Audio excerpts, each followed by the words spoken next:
She's so quick to pick up on like how people respond to feedback and what they need.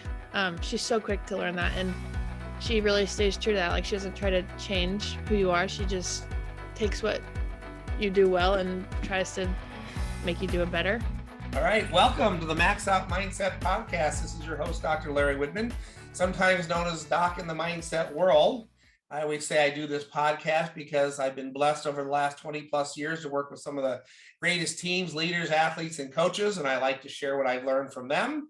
Of course, when I have a guest on, let's learn from them as well. I say my definition of maxing out is given the talent, the experience of the athletes and coaches, the depth, the health, and the intangibles. Can a team reach the limits of their capabilities, or an individual?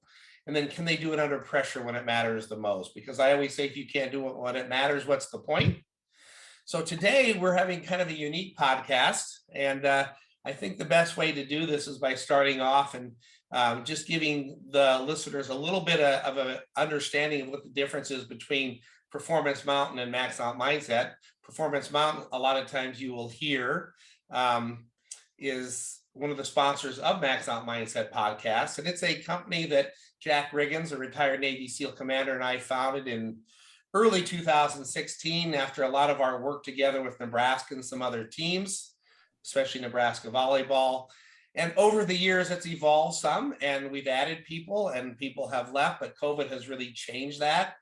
The current group is, of course, Commander Jack Riggins, myself, Danny Woodhead, a retired NFL guy, and a Nebraskan. Matt Slauson played for the Huskers, a retired NFL guy. Scott Papik, who's on the show today, who just kind of runs everything for us, and we'll talk about his role at Max Out Mindset. And we've had Coach Tom Osborne, Lauren Cook, and COVID's really changed a lot of that. And in addition, a lot of the guys I just mentioned are all retired, love to play golf, and they are very particular, or they like to pick and choose what they do. And so over time, it was actually Jack Riggins and Scott that suggested that we really split off Max Out Mindset, because I was always the one working with most of the teams. Performance Mountain works with Creighton men's basketball. We work with some businesses, but the vast majority of the teams that are being worked with are by myself. And so Max Out Mindset has grown, and slowly through the podcast and my book. And it's been a long time in thinking between Scott and I. Scott is just a huge part of Max Out Mindset. He's like the GM. He does everything, especially all the things that I'm terrible at, which are most things. And we've talked a long time about bringing somebody on board. I know you see another person on the video right now, and I'm going to introduce her right now. This is Jess Knecht. So maybe Jess. And right now, besides working at Huddle as her main job, she is a coach at Arizona Revolution, which is a high-level club in Arizona. Prior to that, she, I think, was 6 years at Premier, one of the top clubs in Omaha, working with some of the top teams and athletes there, and continues to work with some of their top former athletes and current athletes. And she's the associate head volleyball coach for Millard West currently, and will continue in that role. I think in the 6 years she's been there, they made it to state all 6 years. I think it's 11 years overall running with Coach Joe Wessel. And last year they made it to the state championship finals, where they lost to a generational team in Papio La Vista South. And so the reason why she's on today is because we've been talking for some time, and I think she is the perfect fit to join Max Out Mindset as an elite mindset coach. Scott and I have taken this very seriously about whether we add, and I think we have finally, I know we've really found the person who fits our vision, fits our thinking, and just crushes it in everything she does. So I want to welcome Jess to the Max Out Mindset podcast. Well, thanks, Doc and Scott. I really appreciate this opportunity, to join the Max Out Mindset brand, the meaning, the purpose. I think there's a lot packed into what you offer. And so to be able to link up and partner up in this to serve the athlete, those that are going from good to elite, it's just such a special group to work with. And even if you don't think you are elite yet, there's so many opportunities that you can take in order to achieve your goals to become elite. So thank you so much for inviting me. Yeah, isn't that great? I mean, we both share this view of growth mindset that talent isn't fixed, and through effort and hard work, you can grow. And we've seen that in our athletes and high performers forever, right? And you've been blessed to work with some of the best. Maybe we will get into that. But, Jess and I crossed paths, let's say roughly a year ago. I mean, I'm sure she knew who I was. I knew who she was. I'd seen her on the sidelines. And we just struck up a conversation at, I think, the red-white game last year, and just happened to be in the same area, and then keep running into each other. And I don't know, you really were interested in this stuff, and I understood you were starting to, do some mentoring on your own, along with what you do with all your coaching. And I don't know, the more we talked, like you said, the more we were in alignment about what I think, and more importantly, what you think as well, because this is a collaboration. That is what makes it so cool. So you heard me define what maxing out is. Like, put it into your own words. What does max out mean to you? My definition of maxing out, it's different. It's the power of choice. So the power to choose mentally and physically to max out in both of those skill sets. Mentally, we break this down in a couple of ways. You talk about this a lot, Doc. But training your mind when it comes to visualizations, goal setting, you talk about positive power statements, execution on some of those key mental areas that you've shared now for over several years. Then we talk about physically. Am I maxing out in my nutrition? Am I maxing out in my sleep? Am I maxing out on those coaching lessons and practices? It's the power of choice to choose to go all in and be present in that moment, despite what reality says. So to sum that up, it's the power to choose to max out in both those skill sets in every opportunity that the present moment gives you. It's powerful. There's a lot packed into that, but there's so much in the power of choice that I think sometimes we just go through actions. And man, when you choose, it's golden from there because your action follows the choice. Yeah. So this is how I hear what Jess is saying, and it will go and lead into our discussion on the 4 C's of an elite mindset. But the power of choice is about commitment. Right? I always call that there's 4 legs of that performance stool. There's a physical leg, a mental leg, a technical leg, and a tactical leg. And you started to hit on those. And it's the power of choice of how hard are we going to work on all 4 of those areas day in, day out, when I have the role that I have or don't have over a long period of time. And now I have a chance to max out if I put in that foundation of what I call a committed or all-in mindset. And that's the foundation, what I always say, of the other 3 C's: confidence, concentration, composure, that we can't get to those other 3 when we're stressed if we haven't put in the work. And that's kind of what I'm hearing you say. Jess, where did you formulate all this? And in a sense, meaning, take us back a little bit. And for people who don't know you, right, you're very much immersed in the volleyball world, but for people who don't, just give us a little feel of your background and how you led to this period of being a coach, a mentor, and really have this high emphasis on training elite mindset already as a coach. I think back to several listeners, that are joining in on this podcast or looking at some of these videos. I relate to you. I was a multi-sport athlete growing up. I believed so much in the sports pro dream, right? As a young little girl watching the WNBA, NBA, volleyball on TV, basketball. I was just so excited to be a part of a winning team. So that winning mindset really started at a young age in multi-sports. Through that, I got into the club basketball and volleyball scene. And, a funny story is I think they had to refinance the home in order to play club basketball and club volleyball. But I've had so many mentors, coaches that have poured into my life at very important moments, whether it be my sophomore year, trying to make that varsity team. You go fast forward into college. I played 3 sports. I loved basketball. Track and field was naturally what I was good at. So I had scholarship for both. So I ran track in college. I had to learn a whole new sport. And when you talk about mental mindset, something that running has provided me, it's just such a mental game. It's me versus me. It's me versus the clock. It's me versus that hurdle in front of me. And so I have a very different background with several different sports. But what led me to coaching was this. I knew there was a bigger purpose in giving back, because so many coaches and mentors have given back to me. let's just open the door. So I looked online, found this school, Millard West. I didn't even know where 180th and Q was there in Omaha, Nebraska. And long story short, Coach Joe took a chance on me. He took a chance on someone that was able to motivate, train, and teach. He caught me up to speed on the level and play of volleyball. And that's when I realized there's a heartbeat for elite athletes, but what was lacking was that mindset training. These girls would come in the gym, put hours and hours into work, into skill set. But what we weren't putting work into was our mind. How are we training those 4 C's? What happens when chaos starts to enter the scene? Does my team know how to move through those processes in a very quick mindset to go ahead and the winning mentality? What do I do when chaos happens, when it matters most? How can I max out? And we were missing that. We were missing that mindset training. And that's when I knew, I think I have something to offer. It was simply just seeing a need and jumping in to fill it. Yeah, I love that. And, of course, one of the first questions I ask a team is how much of your sport is mental? How much of it is physical? I have them added up to 100%. They come up with all kinds of numbers, 40, 50, 60%. I frequently tell them I don't know the exact number because it depends. But then I ask them, how much time does your typical high school student, for example, spend working on their mental game? And they say not enough. So they're halfway home to my why. Why are we here? But then I'll ask them a more specific question.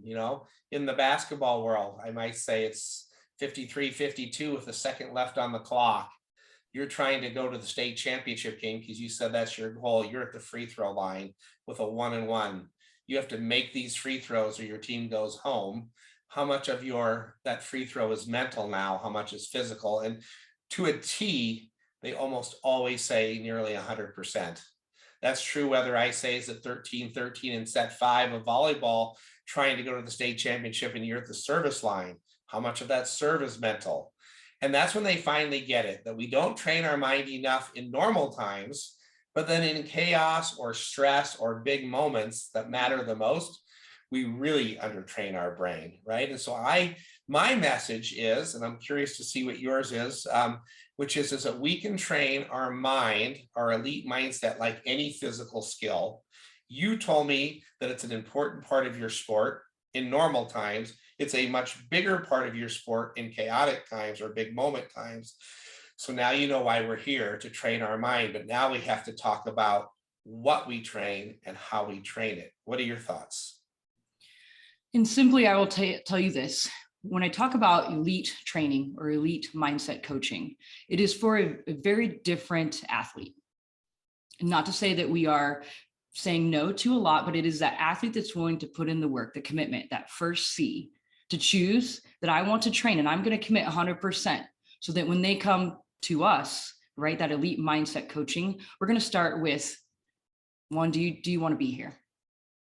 Do you want to train this? Because it's going to take time. It's going to take effort. It's going to take that whole commitment piece. Then we're going to dive in a little bit, which you talk about a lot, but this ultimate trust. Ultimate trust doesn't happen unless there's a level of vulnerability. Vulnerability means I might have to admit some areas that I'm falling short or that I don't know how to overcome maybe a mental setback, or I don't know how to handle chaos, or I want to handle more pressure. How can I lead myself and my team? That's how we train it. We break down those 4 C's.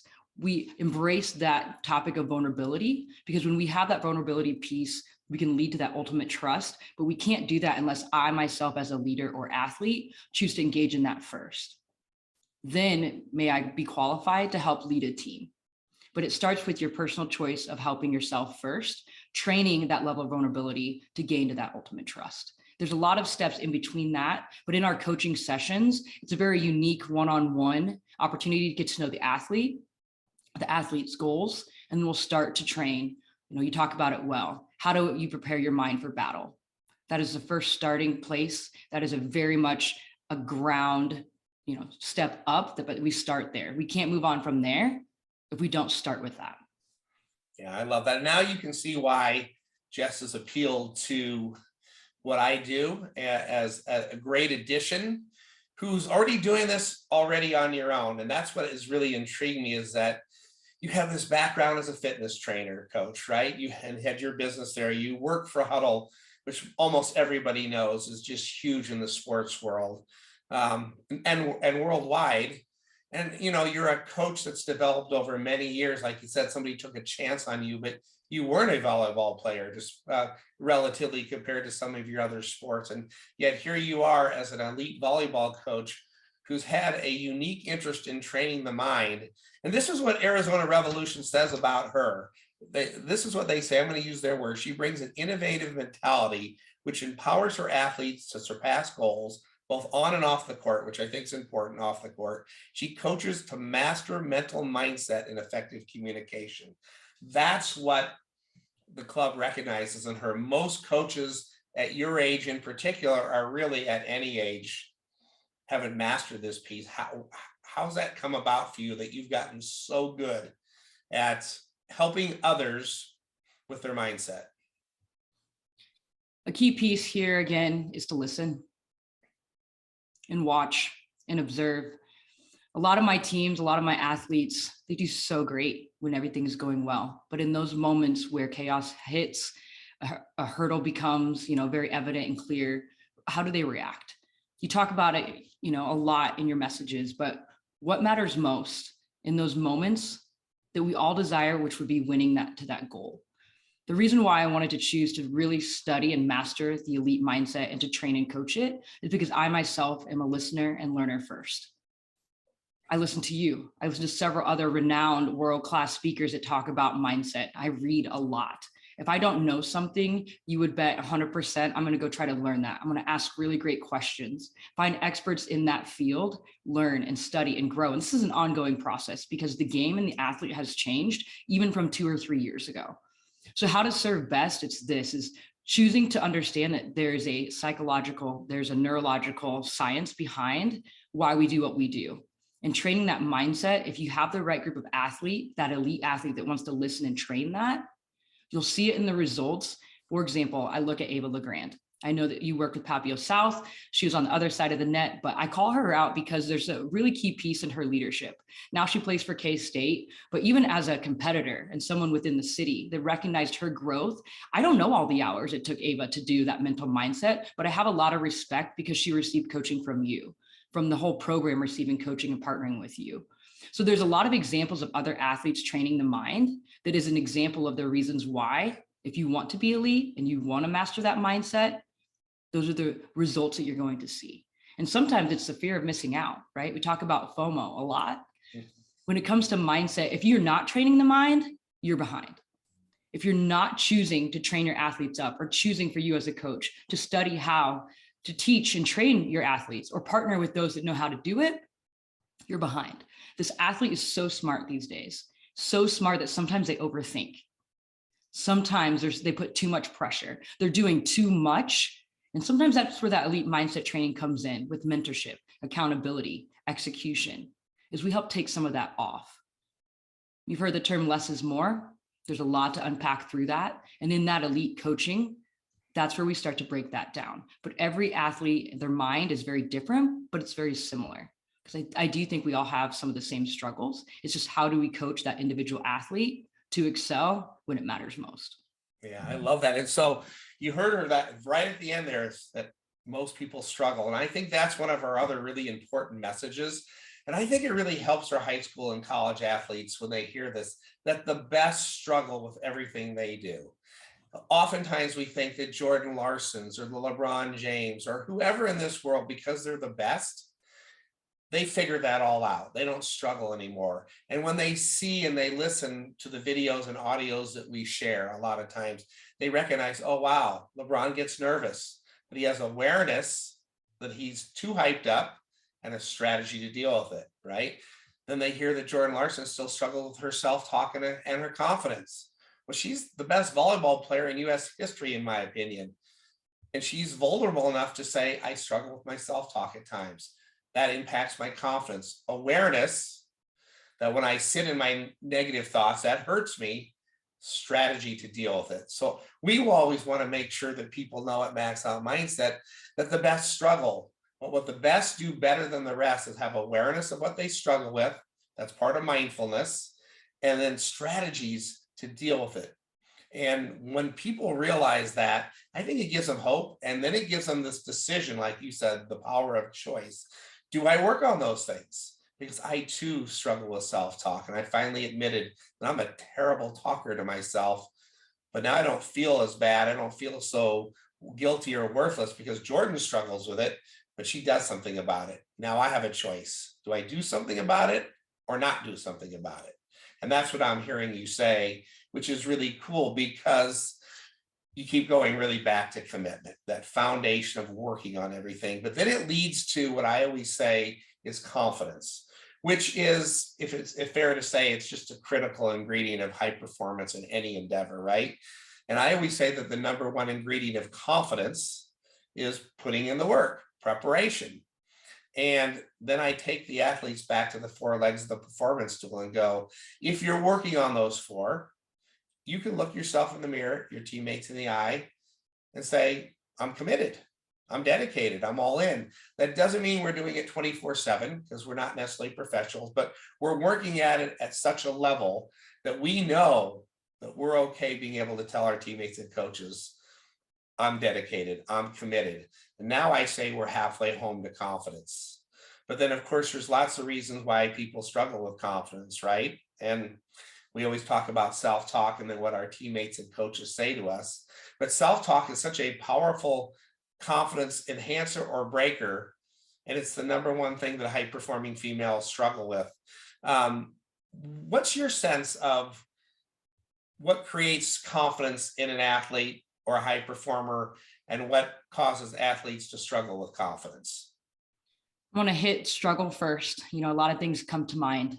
Just serving a lot of very elite athletes. Some are on some of the NCAA's biggest stages right now. Some of them are up and coming and will be on those stages, right? But this biggest struggle that I see is comparison. That when it comes to self-confidence as a human is when we start to compare other people's best to maybe my worst. And sometimes, I think a lot of the athletes that I do serve, I care a lot about what other people think of me.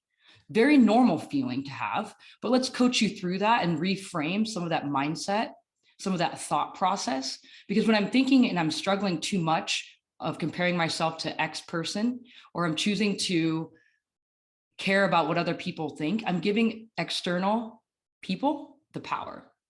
And really, the power lies within me. And sometimes confidence can be trained, can be built up to a higher level by repetition, practice. You talk about, choosing to max out in the things that I can control. But when you talk about the mindset, it's almost framing, who am I? A lot of my high performance athletes, you are more than just the sport you play.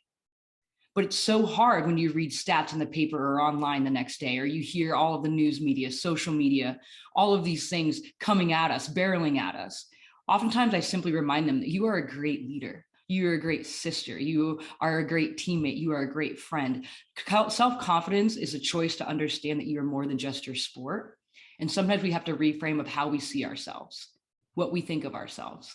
And that's where that power statement, those positive statements, that visualization. Those are some other ways that we maybe aren't so obvious that we can train confidence. Because when I feel good about myself, how do you think that shows to my teammates and coaches? Yeah. Now that answer right there is exactly why somebody would want to work with you. I mean, I wish I was a high performer in high school or college. I'd come and work with you right now. But even though she said she can relate, she's a multi-sport athlete. I was good at free throw shooting, putt-putt golf, and bowling. So those were my multi-sport athletes. And those all actually, ironically, required a high level of elite mindset in their own way. But that being said, my days are past there. But that answer you gave is not an answer I would give.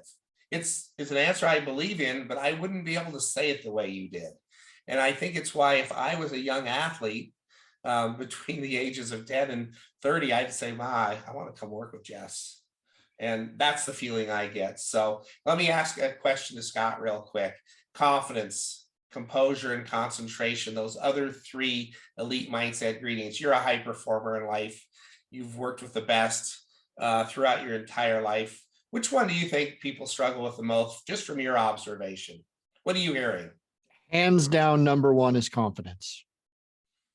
It is. And what Jess hit upon is it's the comparison of, look at what they're doing. Why am I not doing that? Questioning everything. But yeah, it's confidence. And I see it at the highest level, even in older adults, people of my age. And I also see it in my 9-year-old daughter. So where she's already, telling herself bad things, and she's a perfectionist and she's a high performer. So when things don't go her way, she hasn't found a way to regulate those thoughts yet. But yeah, I mean, confidence, hands down, number one by a long shot is what I notice. Wow. Not a surprise, right? And as a reminder, what I say, although I'm going to get Jess's opinion as well, too, is that the reason why I believe confidence is so important to train, and we can train it. I have 6 ingredients, not going into those now, but that's a whole nother discussion. But I believe we can train confidence like any other skill, plus adding in both of what you said about how you can master your confidence more, right? With comparison and dealing with those kind of things and your identity, is that in the biggest moments, you can have nerves, and that's okay. We can manage nerves. We have strategies for nerves. But if we're truly confident, we've put in the work, we know how to talk to ourselves, our teammates and coaches know how to talk to us, etc., there will be no fear. And if you can be fearless, which is what confidence allows us to do, in my opinion, now you have a chance to be in the best position to max out when it matters. I wish that if you were just fully confident, you always got to win, or you always got to play your best. And that's just not true in life or sport. But I believe that confidence equals fearlessness, and then pressure becomes a privilege, is what I always say. And now we have a chance to do really cool things.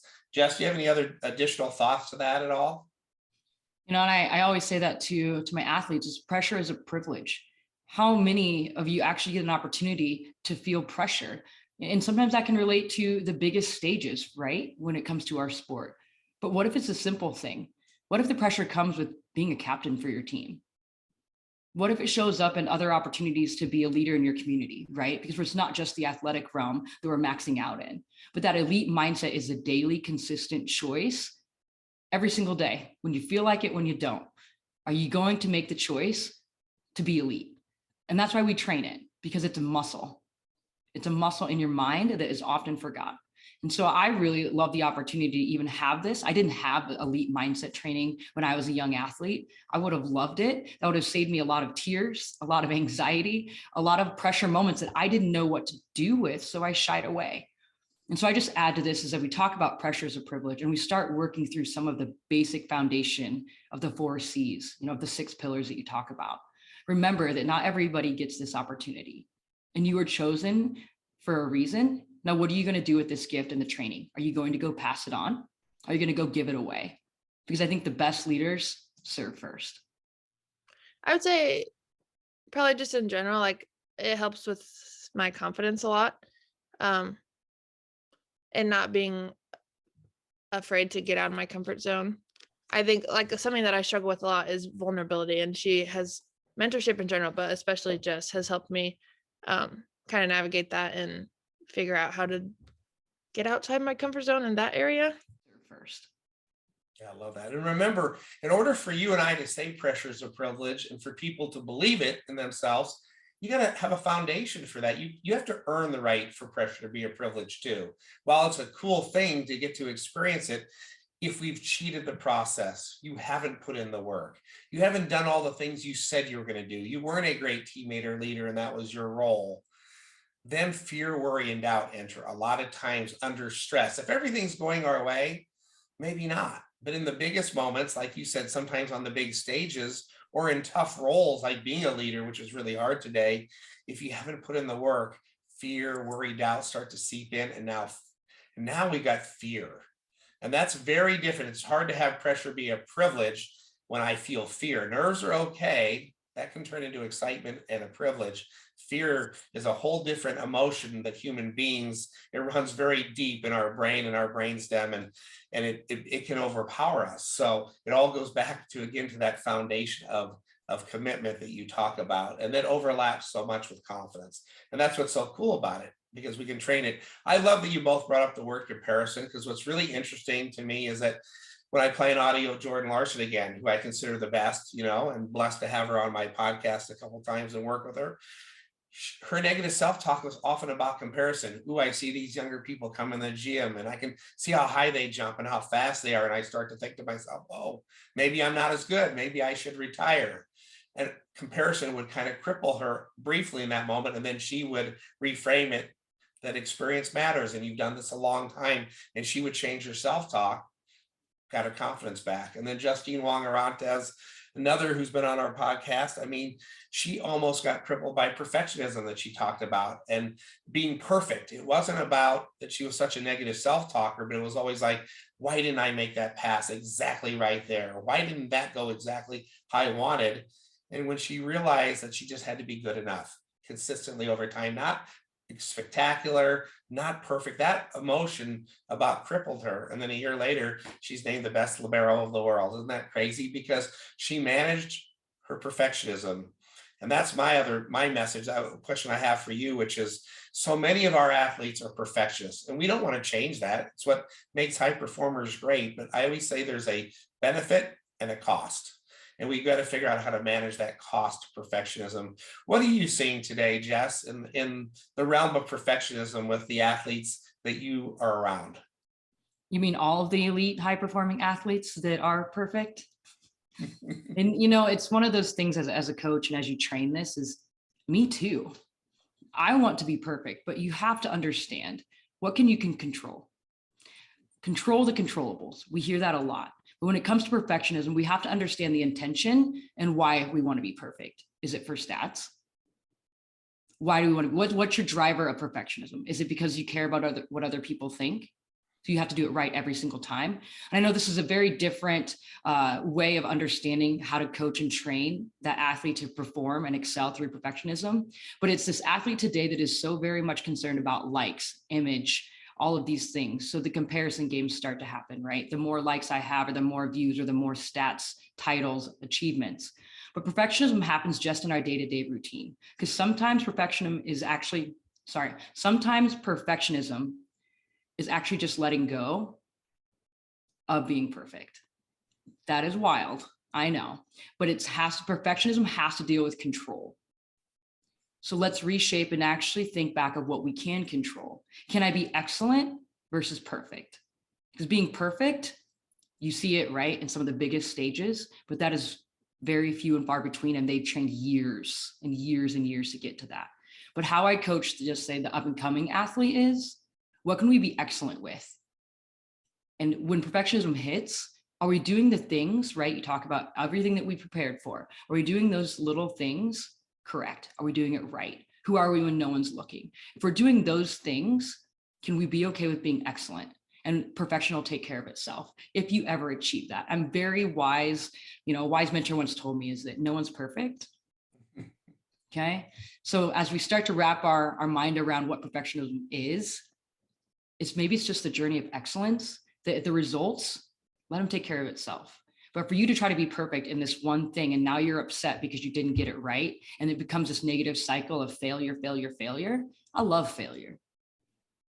I love it because it's the greatest teacher. And I think maybe my whole goal as a coach is, let's not focus on being perfect. Let's focus on being excellent. And let's focus on being a really great athlete that embraces failure so we can learn. And I don't know if that's the definition you wanted me to give, but that's essentially what I train and coach, because let's stop the word of #perfection. Let's talk about being excellent. Let's talk about being excellent in the pursuit, the journey, the day-to-day, the start and the finish. Let the results take care of itself. But if you're excellent, I can breathe a little bit better. I have freedom to make a mistake because I know it's a safe place to fail. And when I fail, I can learn what I need to do next to be excellent. Does that help? Perfect. I mean, it's perfect. But that's growth through adversity. That's redefining perfectionism, which is what I always say is so important that we need to do. It gets back to the controllables. If I did this, right? That's why I always show the halftime speech from Friday Night Lights movie where the coach talks about being perfect. It's not about the scoreboard. It's about you and your relationship to your team and others. And can you look at your team in the eyes and tell them there's not one more thing I could have done? That didn't mean I played perfect today. scoreboard wise, stat wise, that meant I have a commitment level to you and I did what I said I was going to do. And if I did that, that's our best way to pursue and chase excellence anyway, is to put in the work and be honest to what I said I was going to do for myself and my team, and be reliable to that degree. And so we really share the exact same definition, but again, you have a way of putting it into words that I don't. And I think that's what makes it so cool about this collaboration that's about to happen, where you're going to be able to bring a whole nother level to maximum mindset. Anything else that you can think of, Jess, that you want to share today that would help our listeners understand who you are and what you're about? I think we're still wrapping our mind around what elite mindset coaching is, and that's okay. That's okay. Listen to several of other Doc's podcasts, that he's had in different realms. But when it comes to me, and what you're always going to get from Coach Jess is authenticity. And I think there's a level of mentorship and accountability using and partnering with Max Out Mindset, but also just learning to train this athlete today. And if that's you, would love the opportunity just to sit down and do a really quick introduction of, tell me who you are, tell me what you want, and I'll tell you what I can provide. From there, we can decide if we want to team up and continue this process. But for me as a coach, you're always going to gain just that level of accountability, which it looks like mentorship, but the coaching and training comes in, we're focusing on the mind. But I'm going to warn you, it could ask to help train all areas of your life. You talk about not just being an athlete, you're a great human and a leader as well. And we'll train those things. I love that. And again, that's in alignment with my message that I help high performers to max out in life and sport, but I always say life first. Would not be working with this age range in particular if I didn't think life was more important than sport. Of course, we get to be around a lot of them because of the pursuit of sport, but I think we both believe that training our mindset and the 4 C's and working on team communication, culture, and chemistry help us more for life and our future than even what it can do for our sport at times, which is really cool. Of course, if we're going to work with a sport team and you're going to play a sport, you want to win. We're competitors. We love that too, but we also define winning as maxing out to whatever level your ability is, and given all the things that I mentioned and what you've mentioned. And so that's where it gets really cool. But I think what really attracted Scott and I to you is what you said. It's really 3 words. You mentioned 2 of them: authenticity, accountability. But to me, that's how you get to ultimate trust. That's part of the ingredients. And without ultimate trust, I don't really like to spend a lot of time around people or collaborate with them at this level, but I see that in you: accountability, authenticity, and trust, and couldn't be more excited to work with you in the weeks and months ahead. So thank you, Jess, for being on the Max Out Mindset podcast, and I'm sure you'll be on again. Thank you so much, Doc. Thank you, Scott.